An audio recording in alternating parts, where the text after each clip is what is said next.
Dari temuan proper yang digelar pada awal tahun ini, apa dampak lingkungan terbesar yang akhirnya ditemukan di tahun mungkin 2024-2025? Ya, ini berbagai inovasi-inovasi yang sudah dilakukan oleh perusahaan-perusahaan, khususnya yang dilakukan oleh perusahaan-perusahaan bertingkat emas maupun bertingkat hijau. Nah, dalam konteks misalnya perusahaan yang bertingkat hijau, kami sampaikan penilaian kinerja yang kita lakukan pada tahun 2024 ya. Ada kurang lebih sekitar 4.000 perusahaan yang kita nilai peringkatnya 4.000 sebentar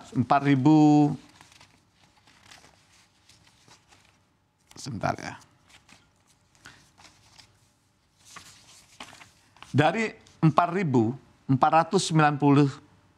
perusahaan yang kita nilai peringkatnya pada tahun 2024 ya, yang baru saja kita umumkan peringkatnya pada bulan Februari kemarin, di mana ada sekitar 85 perusahaan atau 1,89% dari 4.495 itu perusahaan bertingkat emas.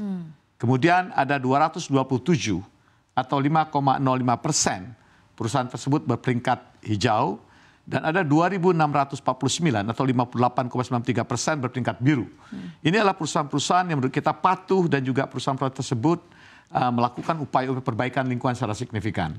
Samping itu tentu ada perusahaan-perusahaan yang belum memenuhi kriteria kepatuhan mereka. Ada perusahaan berperingkat merah, itu ada kurang lebih 1.313 ataupun 29%, dan ada 16 perusahaan atau 0,36% itu perusahaan peringkat hitam.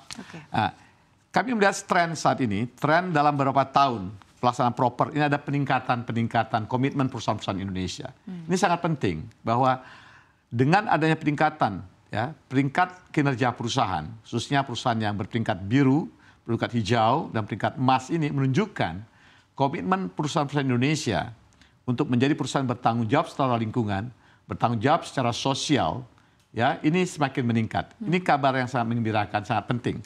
Nah, dari pengalaman kami juga, hasil analisis yang kami lakukan berkaitan dengan kontribusi apa yang dilakukan oleh perusahaan-perusahaan tersebut, ya, kami melihat sejauh ini banyak yang sudah dilakukan oleh perusahaan-perusahaan tersebut. Misalnya, dari hasil proper tahun 2024 kemarin, kita bisa melihat bahwa perusahaan-perusahaan kita berkontribusi untuk melakukan penurunan gas rumah kaca.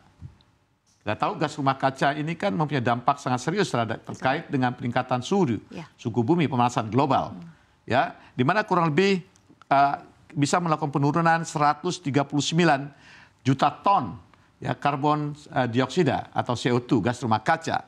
Kemudian juga perusahaan-perusahaan tersebut yang kita dorong melalui proper ini juga mereka melakukan proses-proses efisiensi di dalam penggunaan air.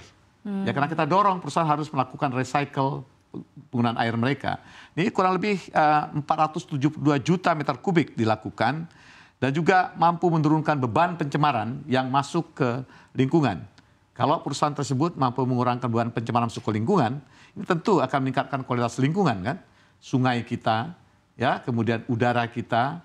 Jadi kontribusinya sangat-sangat besar berkaitan dengan pelaksanaan proper, termasuk di dalamnya adalah dalam konteks efisiensi energi. Jadi karena kita harus dorong perusahaan-perusahaan kita melakukan efisiensi energi, kalau mereka mampu melakukan efisiensi energi, maka yang tidak kalah penting adalah mereka mampu meningkatkan keuntungan mereka.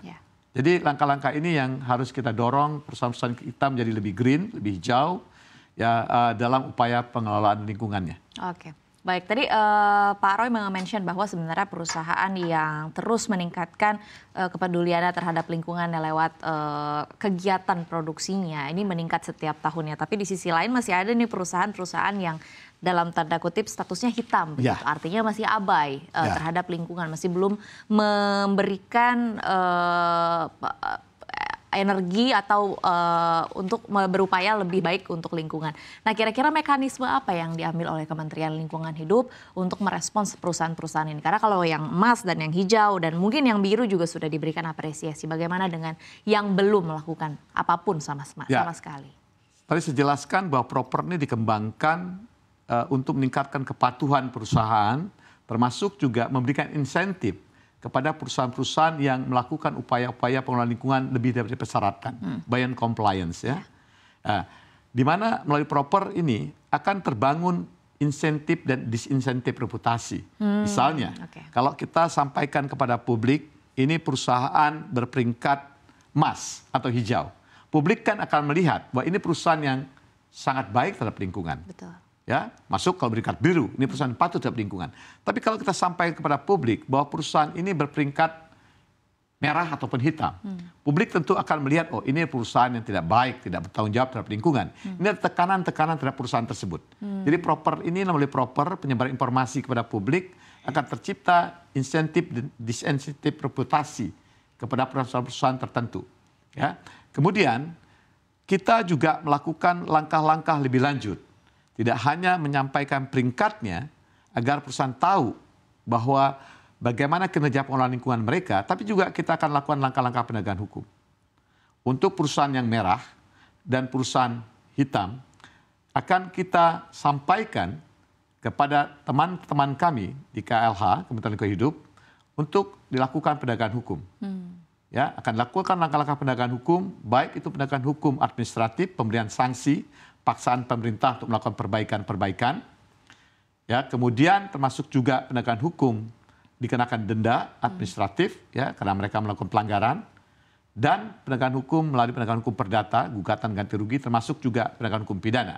Jadi untuk perusahaan yang buruk itu ada dua tekanan di hadapan mereka. Tekanan pertama adalah reputasi mereka.